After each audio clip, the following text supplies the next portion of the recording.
From Washington, the McLaughlin Group, the American original. For over 3 decades, the sharpest minds, best sources, hardest talk. Issue 1, the torment of travel. Stand online 2 hours and 20 minutes before, and I missed the plane. Lengthy security lines continued to plague travelers at the nation's airports this week. And while the Obama administration says it will add nearly 800 new security officers by this summer, many passengers say that's too little, too late. And so, a rising chorus of voices is asking for more efficient screening processes and potentially a move towards privatized security screeners. Others say that tragedies such as this week's crash of Egypt Air Flight MS-804 mean that government must take over airport security efforts. 56 passengers and 10 crew members on the Paris-Cairo flight lost their lives when the plane disappeared over the Mediterranean Sea. Is it time to disband the TSA and use private security firms instead? Pat Buchanan. Not likely, John. Let me say, though, this week's Egypt Air going down in the Mediterranean just off Alexandria, Egypt, is going to make this problem of security at airports even more difficult and harder to enforce. But as for the idea of shifting to private concerns, first the insurance and the liability of any private firm that did that would be extraordinary. The price would have to be dramatically increased for what they're doing, I think. I'm not sure folks would take it on, and I'm not sure most Americans would even want that kind of risk. So I don't think you're going to get change, and if you're going to get any kind of change you're going to get is probably you might get more folks working for TSA. Well, you've got air travel is up considerably. Lots of people are flying. Vacation season is here. TSA should get the resources to be able to handle this. Congress doesn't want to fund anything, and that's a problem. They just like to complain. And to think that a private monopoly could take over and somehow magically make all of this better is really a fool's errand. Given what's happened in this flight over Egypt, you see TSA officials, they are in touch with their counterparts all around the world. And as the FBI Director James Comey said, the world is getting smaller. These are really like virtual security agencies now. This is no time to try to just overhaul everything and bring in a outside profit-making overseer in what is really a government-regulated entity. Rogan. Yeah, I disagree actually with Ellen and Pat. I think there are good examples, the UK, Heathrow and Gatwick, of where private security companies can do a better job. Let's see those names again. Heathrow and Gatwick, which are the 2 British airports for London. And I think the problem is we go to airports across the country and you see TSA officers, some working very hard, some sitting around, and I would say it represents the failure of government, that a private security company, because it is so attuned to the need to deliver to that particular airport at that particular time, rather to a bureaucrat in Washington who has an incentive not to get rid of anyone so their roles can increase, there's that lack. It's government. Government doesn't work as well as the private sector in a lot of places. And the critical issue is that the FBI and local law enforcement, the Joint Terrorism Task Force, have control over the actual operational security in terms of counterterrorism. So it's 2 together, and look at the lines we're seeing. I mean, it is ridiculous. It's funny you mentioned that, Tom, because last time I was in Heathrow changing planes, I missed my plane because of a long security line, and there was never an explanation as to why they needed security, and we were in the same terminal. Well, go to from one plane have you been to another. Dulles? Have you been to Dulles recently? Yes. Yeah, Dulles is a disaster. I think the United States rightly has a reputation for it. You know what we're missing here, though, is last summer they had a surprise TSA inspection, and you may recall that 98% of the objects they were trying to sneak through got through. Right. And so TSA was terribly embarrassed. But what they've done is tighten up now, and what happens when they tighten up is you get long lines. We do need more facilities, like Eleanor said, and we've actually cut the funding of TSA in recent years. And we're going to have to build that back up in order to have safety and short lines. If we have an Egypt Air incident here, I do think folks, Tom, will really not be saying, let's bring in private enterprise. They'll be saying, bring in more government agents and all the rest of it. People turn to that. When you're dealing with something like airlines, and lives and the safety and security, people will turn to government. Yeah, you do not outsource national security, and this is essentially national No, security. but we're not. The police officers and the FBI will have the operational control over no-fly lists, no watch lists. The security agents are looking more at police bags. and FBI. Yeah. Well, no, I'm with that. I would agree with you. I mean, I think you could put, but look, the risk is increasing, and now we see Charles de Gaulle. The great concern about this Egypt Air flight, we don't know exactly at the moment, is Daesh staying quiet, Al Qaeda staying quiet. What if there are more plots in the pipeline? That's the great concern in Europe. Well, you prepare for the worst, but you don't necessarily tweet it out as fact, not mentioning any names.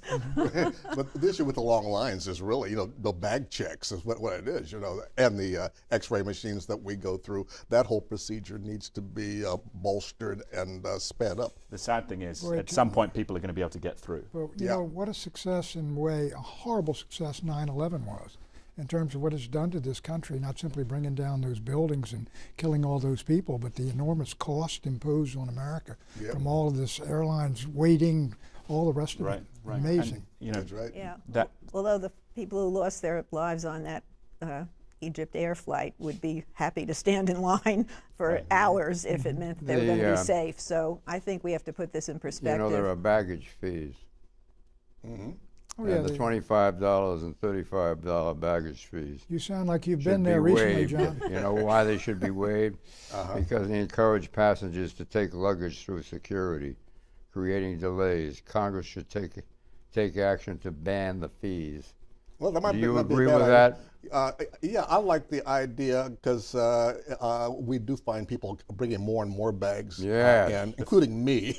Issue 2, Obama's overtime.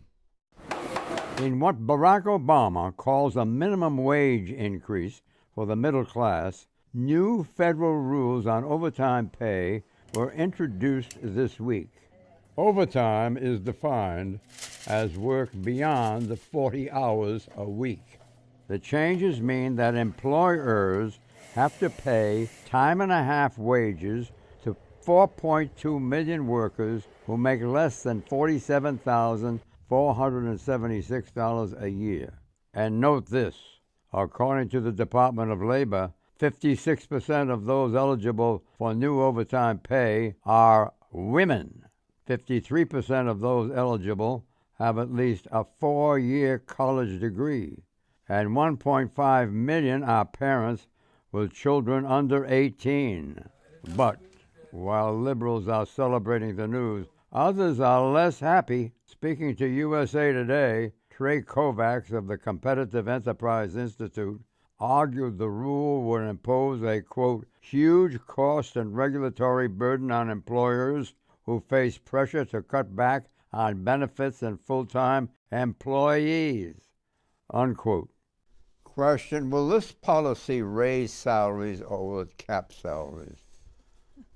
Tom Rogan. Like Obamacare, it will cap salaries. I mean, it's just unbelievably stupid. I mean, if you look at what's happening already with Obamacare, with people cutting wages, with people putting people on lower hours so that they can avoid the mandates, that's what's going to happen here. It sounds great on paper. It sells well with MoveOn.org, but it is going to be very bad for businesses. And the proof will come in 2 years when we see what happens between Texas and California. It's going to affect over 12 million people. It turns out that businesses have been classifying people as managers when they don't manage anybody, and when you have managers earning less than the people that work for them, something has gone awry. So they're blowing the whistle on this practice. There's going to be pushback from business. There always is, but this is the right thing to do. It's an attempt to raise wages that employers have kept their foot on to keep down. Well, look, the idea that a bunch of politicians, most of whom have never created a job in their entire life, can determine exactly how business should be managed by millions and millions of businesses who work every day. What's going to happen is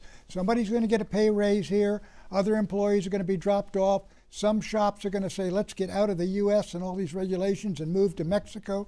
It's going to be all worked around by these millions and millions of people. In Congress, where they will say, look at what a wonderful thing we did, and it's the same old nonsense. It's why the country's in economic trouble. But this is also why there's so much support going to your protege, Donald Trump, because people out there, working people, are upset over the growing wage and pay gap. And this is one way of addressing it. It's not perfect. perfect, but those folks who say Washington isn't aware of what ordinary people are going through out there. How can Washington decide exactly the terms by which a company's sitting there with his books working all these employees around? It's a last resort, Pat. But you give a flat-out mandate to all these Working people haven't companies. had an increase in 30 years. Well, why don't we raise everybody's pay to $50,000 and get it over with? What they've done is they've labeled everybody a manager so they don't have to pay overtime. That's not fair. Right. But why are they doing So that you if they have can't afford it? What's fair? Well, they say the they can't hacks afford up it. on the hill. The fact is, workers can't afford it either. Regulations are designed How to about protect the employees people. working with the employer and the boss and quitting and moving to another job and striking and all these things that people work out their problems themselves without the help of without the help of those clowns up on the hill. Well, folks with a high school degree or less don't have the negotiating power, and that's why they're getting screwed. Is not president. Barack Obama is, but and this is The something. community organizer, how many jobs did he create? He's Mr. How Mandate. many jobs did you create, Pat? I worked for Reagan. He created 20 million. There have been more jobs created under his administration than were there when he came in. But it is one of the slowest economic recoveries we've ever yeah. had. Well, it is. That's what the critics say. That's We've what got the to find something to statistics say, criticize. Pat. At least it's a recovery. That's better than zero. Well, and it's better than letting the country go It's bankrupt. better than zero, but Tom's right. It hasn't. 1 year has it gone at 3%. We're 1984. better than every other industrial country, aren't we? 1984, Reagan hit 6%. What country's doing better? It's a worldwide slowdown, and actually, this country is in very good shape. What do we need to do to most grow other the economy? We places. should all agree. Great, you We could say. need productivity, and our productivity is in the toilet.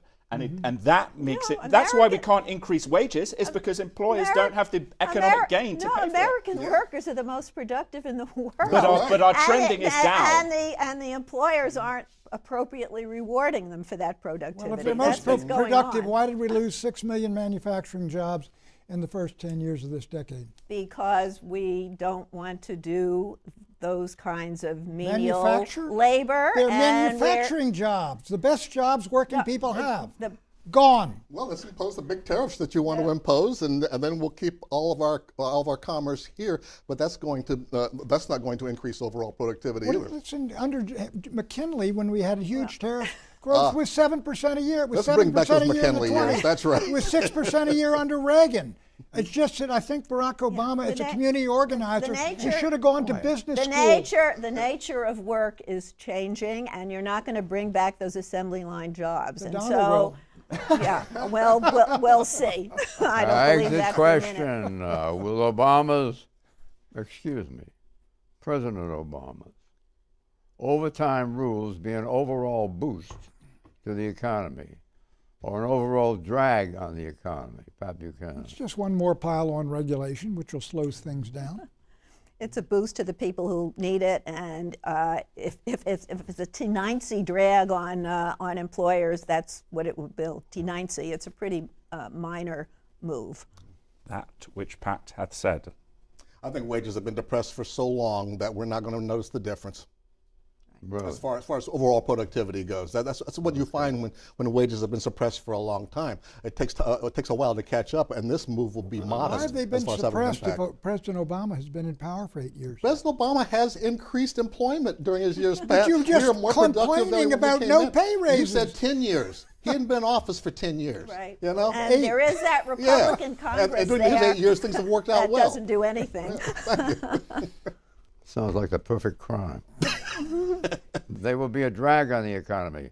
Issue 3, Bernie versus the party. Well, it worries me a great deal. I don't want to go back to the '68 convention because I worry about what it does to the electorate as a whole, and he should too. Democrats are roiling in a sea of political turmoil. Senator Bernie Sanders is continuing to generate excitement and strong showings in the ongoing Democratic primary race and refused to drop out and endorse Hillary Clinton. And many senior Democrats fear that the longer Senator Sanders stays in the race, the more money Hillary Clinton will have to spend defeating him. The party officials want to unify around Hillary Clinton and refocus their fire on someone else, namely presumptive Republican presidential nominee Donald Trump. Still, the tensions are only increasing, while Mr. Sanders' supporters have been accused of threatening Democratic Party officials. Mr. Sanders says his party is disrespecting its liberal base.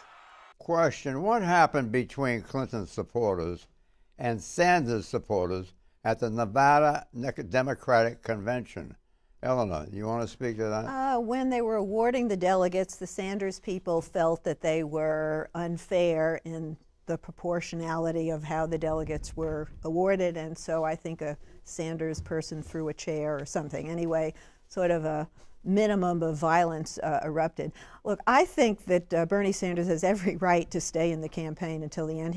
He could even win California. Hillary Clinton won California in 2008. She was winning primaries at the end. She had a stronger case against Barack Obama in 2008 than Sanders has against Clinton in terms of she has won 3 million more votes than he has. She's won many more primaries, big state primaries.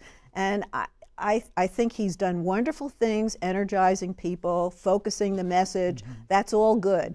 But now he's kind of taken a turn where he's suggesting that if she gets the nomination, that's a rigged process. And if his voters believe that he has really been, screwed out of the nomination, it's going to be very hard to get them to back her. So he's got to begin making that turn. I think he will, but there's some tense times here. But first off, it is a rigged thing with these super delegates or whatever they are, 500 of them immediately going into Hillary's basket. Secondly, John, Ms. Feinstein talked about the 68 convention. I was at the 68 Democratic convention, and it is not going to be like that, Up in the hotel room, right? I was on the 19th floor of the Comrade Hilton. It's not going to be like that at all, but I will say this.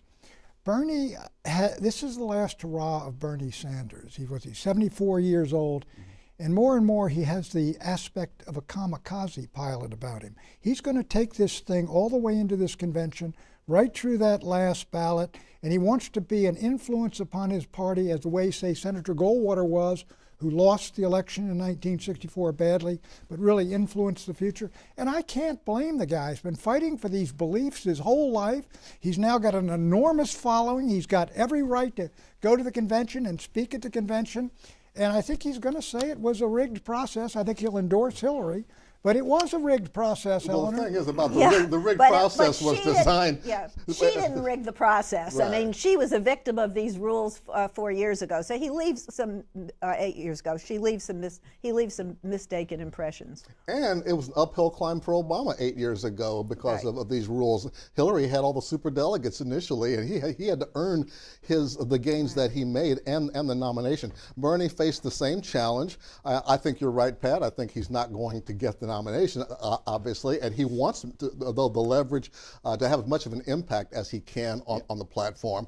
The whole question is, though, can the party pull together afterwards? The party that's the least unified is the party that loses. And the difficulty we have here is that the anger on the part of those Sanders supporters is very real, and they do feel that they are being steamrolled over.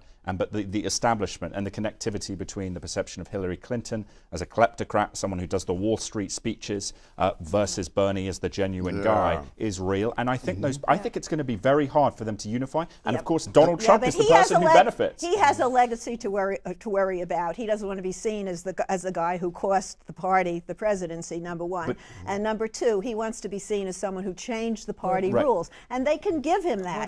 Get rid of superdelegates, have open primaries. The young people, the millennials now, are as agitated and angry as the outsiders and liberals were in the convention in Chicago. They're not as violent at all, I don't think, but they are as angry, and they do feel as shafted. Of course, then Bobby Kennedy had been shot, and Gene McCarthy was knocked out, and so was McGovern, and Humphrey was basically, who never won a primary, took the nomination. Yeah. They were bitter. You're going to have the same bitterness here. That's a big difference between now 68. But that is what... go ahead, John.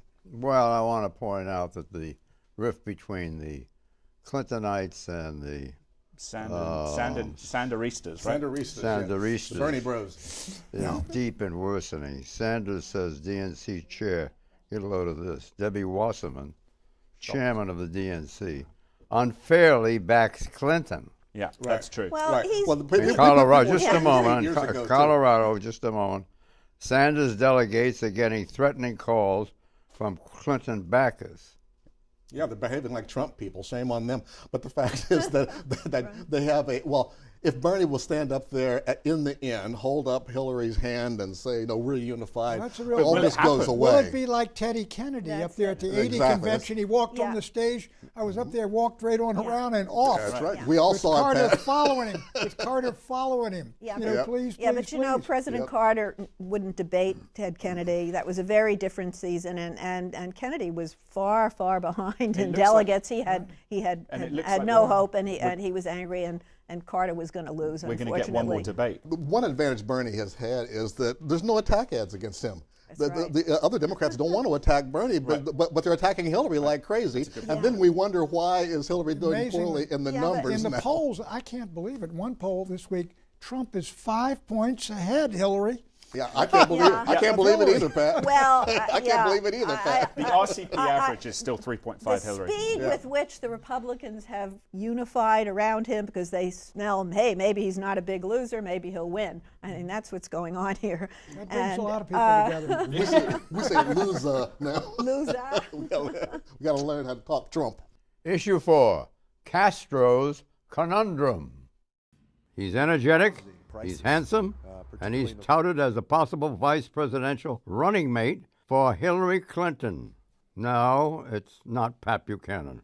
It's Secretary of Housing and Urban Development, Julian Castro. But Mr. Castro has a battle on his hands. That's because some progressives believe he is too conservative, or perhaps too close to Wall Street, to join Mrs. Clinton's ticket.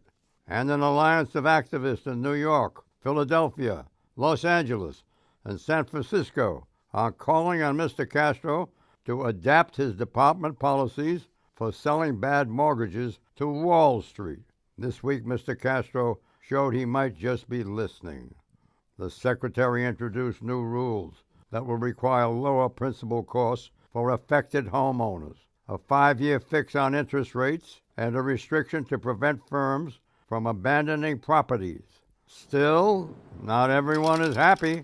Some say Mr. Castro's actions will discourage investment in impoverished neighborhoods. Question, is Castro making policy with a view to seducing Hillary Clinton?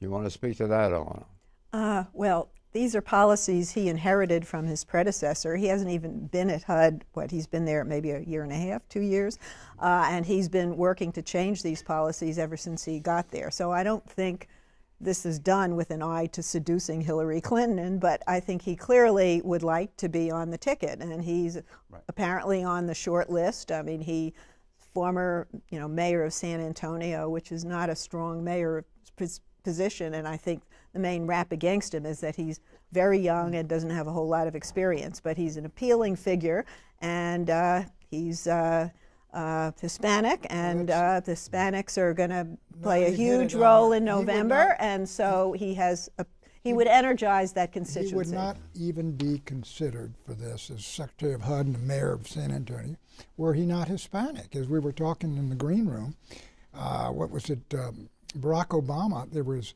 the Hispanics are 16% of the population, but they're only 7% of the vote.